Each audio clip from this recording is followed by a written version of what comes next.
e bërëm edhe një reformë të 2016 për gjykatën, për të përmirësuar gabimet edhe tek pronat për gjykatat, sepse atëherë thoshin që korrupsioni ishte ndikues për dhënien e pronave dhe të gjitha këto, dhe në fund fare vim në 2025 dhe kemi në gjykatën e lartë pa u shqyrtuar dosje që kanë të bëjnë me kthimin e kompensimit të pronave si në natyrë ashtu në aspektin e kthimit monetar. Pra do të thotë që ne çfarë bëjmë?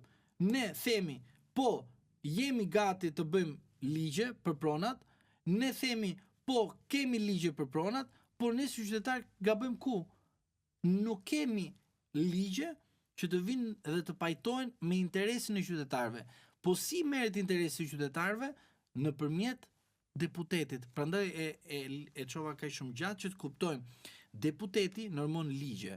Qytetari ku ka hallin nuk i drejtohet vetëm avokatit apo noterit. I drejtohet dhe deputetit. Pse? Sepse deputeti përfaqëson grupe interese.